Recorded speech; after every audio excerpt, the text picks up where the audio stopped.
और शांत वन का दृश्य जहां चारों ओर ऊंचे ऊंचे पेड़ हैं, हल्की धूप पत्तों के बीच से छनकर नीचे आ रही है। पक्षियों की मधुर चहचहाहट और नदी की हल्की कलकल ध्वनि वातावरण को और भी पवित्र बना रही है। इस वन के बीच एक छोटा सा साधारण कुटिया झोपड़ी बनी हुई है, जो मिट्टी और लकड़ियों से बनी है। कुटिया के बाहर भूमि पर ताजे फूल बिछे हैं और थोड़ी दूरी पर धूप से चमकती पगडंडी दिखाई देती है। इस कुटिया के आंगन में एक वृद्धा बैठी है, वही है शबरी। उनका चेहरा झुर्रियों से भरा है, लेकिन आंखों में भक्ति और प्रेम की गहरी चमक है।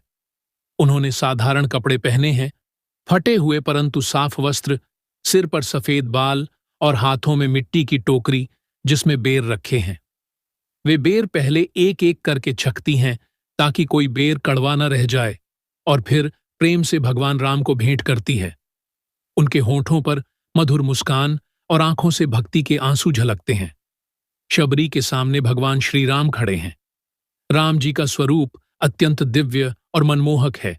गहरे नीले रंग का शरीर, पीतांबर वस्त्र धारण किए हुए, कंधे पर धनुष और तरकश, और उनके चेहरे पर करुणा और मुस्कान की आभा।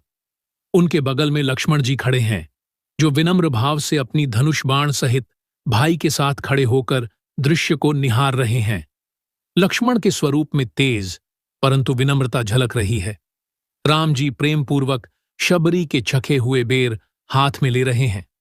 उनके चेहरे पर ऐसा भाव है मानो वे कह रहे हों, भक्ति का मूल्य सबसे ऊंचा है, फल का स्वाद नहीं, भाव का प्रेम ही सबसे मधुर है। दृश्य में यह विशेष रूप से दिखाया गया है कि राम जी का हाथ आगे बढ़ा हुआ है और शबरी अत्यंत नम्रता और आनंद से उन्हें बेर दे रही हैं। आसपास का वातावरण दिव्यता से भरपूर है। आकाश में हल्की सुनहरी किरणें फैली हैं, मानो स्वयं देवता भी इस दृश्य को देखकर प्रसन्न हो रहे हों। जमीन पर कुछ बंदर और हिरण भी बैठे हैं, जो शांत होकर इस दिव्य मिलन को देख रहे हैं। वातावरण में एक अलौकिक चमक है, जैसे यह क्षण इतिहास का सबसे पवित्र क्षण हो। इस पूरे दृश्य का मुख्य भाव है भक्ति, विनम्रता और सच्चे प्रेम की महानता। चित्र में शबरी की गरीबी या सादगी से अधिक उनके हृदय की पवित्रता झलकती है, और भगवान राम का करुणामय स्वरूप यह संदेश देता है कि ईश्वर को भौतिक चीजें नहीं, बल्कि सच्ची भावना प्रिय होती हैं।